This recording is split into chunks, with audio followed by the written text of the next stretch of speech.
You know that voice inside of your head, the one that narrates your entire existence? Sometimes that voice is pretty brutal, right? It'll say things like, oh, you always mess up. Other times it'll get smug. Oh, that person's too sensitive. No big deal. Either way, that voice is not original, right? It's actually inherited. You didn't choose that voice in your head. Your inner voice didn't just come out of nowhere. It's actually a remix of how people spoke to you when your brain was still under construction. If you were constantly corrected, criticized, told to be less, your brain learned to self monitor harshly. Meanwhile, if you were rarely corrected or only praised when you performed, it might have learned to deflect the blame to protect that praise. Either way, the message was absorbed pretty early and it was repeated often. Now, long after the people who, gave you that message, they're gone, the voice is still in charge. Let's talk about when the voice tells you it's your fault.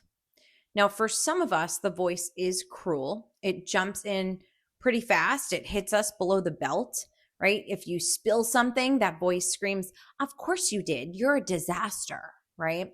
If you freeze in a meeting, it's going to say, "Oh, why can't you just get your life together?" If you get rejected, it'll be like, "Oh, well, obviously, who would want you?" The voice believes shame is a motivator, but it's not. It's just familiar. And usually it mimics someone who we once tried to impress or someone that we feared disappointing. So your brain chose to internalize that tone to gain control. Because, if you're a kid, blaming yourself is actually safer than admitting that the adults around you might actually be flawed. Now let's talk about when the voice actually tells you you do nothing wrong. Because that happens. Some people's inner voice never tells them that they're wrong. They have no guilt, no self-doubt, no accountability, just this confidence, right? Constantly justifying. They've got this chill exterior, but you can't let it fool you because this is usually shame's inverse costume. For these people, admitting fault is terrifying. It threatens the foundation of "I'm good" that they've clung to since childhood. So instead, the brain says, let's just never be the problem. So what do these people do? They dismiss others' feelings. They reframe every criticism as an attack. Maybe they confuse emotional detachment with emotional intelligence. They basically stay right at all costs. And that is not confidence. It's self-protection and a little bit of avoidance. But when you look at both of these different armors, you can call it, the wild part is both inner critics, whether they're vicious or blind, right? They often come from the same root, a nervous system that was trained to survive uncertainty. So some brains choose over responsibility, right? If I keep blaming myself, I stay in control. Other brains are going to choose total denial, right? If I'm never wrong, no one can hurt me. And both strategies work until they don't.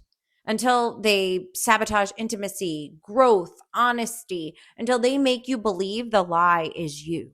So what do? Well, you could start by listening, really listening. What does your inner voice sound like when you mess up? Can you hear it? What does it sound like? When someone confronts you, what does it sound like? When you're alone with yourself, which is hard sometimes for some people, what does it sound like?